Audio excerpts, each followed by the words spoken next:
Welcome to Envato Tuts Plus Premium. This course is titled Creating Vector Art, and this lesson is Think in Shapes. Now, the process that I'm going over throughout this entire course utilizes drawing. The better you're able to draw out your ideas, draw out your shapes, the better and more precise your vector building is going to be, because you're removing the guesswork and you're giving yourself a roadmap to build your vector art on top of. That's the importance of drawing. That's the importance of working out your ideas and refining them in analog before you go to digital. Once you're in a digital environment such as Adobe Illustrator and you move to start creating your vector shapes, there's certain elements you might draw out that appear as lines. And instead of thinking of those in strokes, it's better to think in shapes. The more you can get yourself in the habit of thinking in shapes as you build vector content, the easier it's going to get. And this video is all about thinking in shapes and how that's going to assist you in terms of building your vector artwork.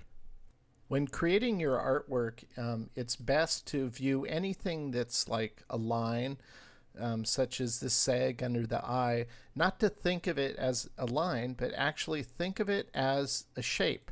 And that's because when you're building vector artwork, I've found, at least in my opinion and with my experience, is that it's a lot easier to work with shapes rather than working with strokes, especially in Adobe Illustrator.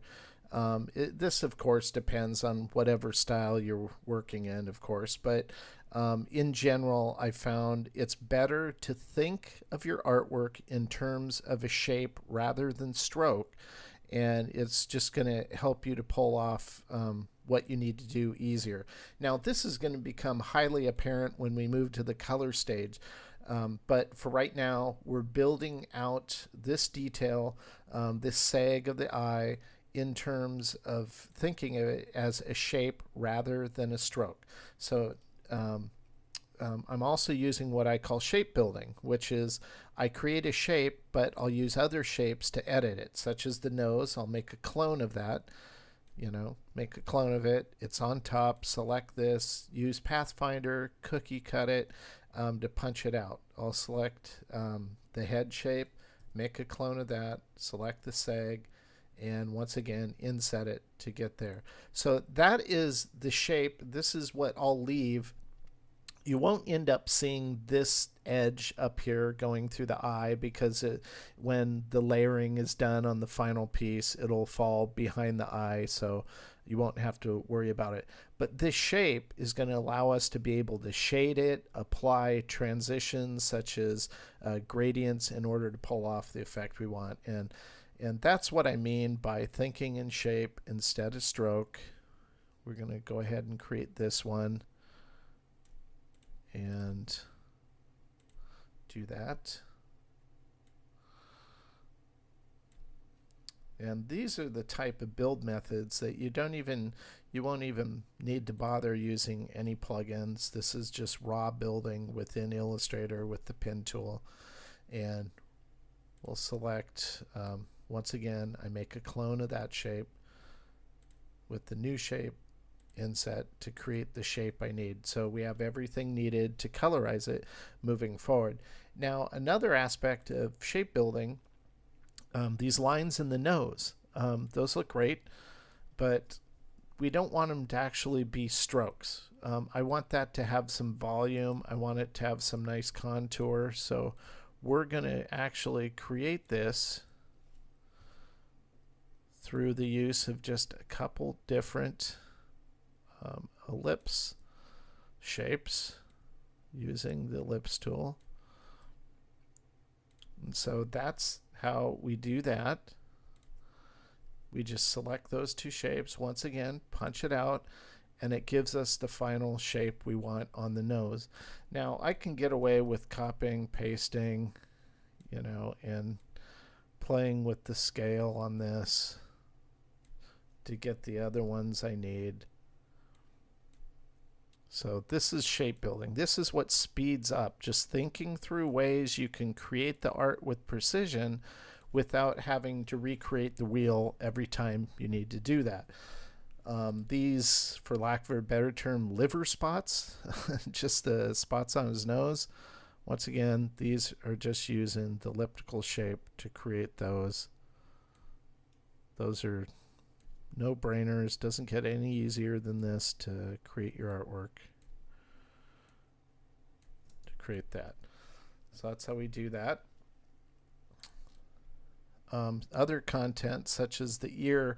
Now I could use the elliptical tool here and just create a nice rounded ear, but there's times where you want to be precise like that, such as the eye. You know, I do want this eye to be as close to a perfect circle as possible. We're going to make it somewhat oblong, you know, to create the inner part of the eye. I'll clone this and then shrink it down to get the inside. So in this case, we do want the shapes to be a precise circle shape. Now I'm going to copy these and bring them over here just to build the rest of the eye later. But on the ear, yes, it could work as a perfect circle shape, but I want it to be more kind of organic. I don't want it to be perfect. I want it to be somewhat clunky and not so precision in terms of a geometric shape. So I'll go ahead and just build this out this way. So we're just building all of our content for this ear shape, just like that. Once again, we'll select the head shape, clone it, select the interior, punch it out, make another clone of the head, select this, punch it out.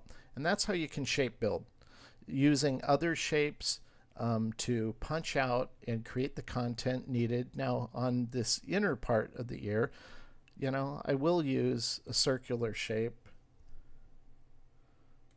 to form this. I'll select this inner shape, once again clone it, select that, and punch it out to get all the parts of the ear I need. That's shape building. That's how shape building works. The more you can think like that, the easier and faster things will get. Now we're going to also reuse this shape, and we're going to make it a lot smaller and finer, and we're going to use this to create the hair popping off the side of his head.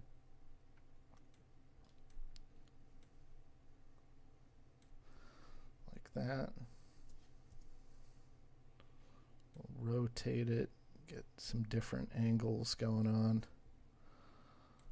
Like that.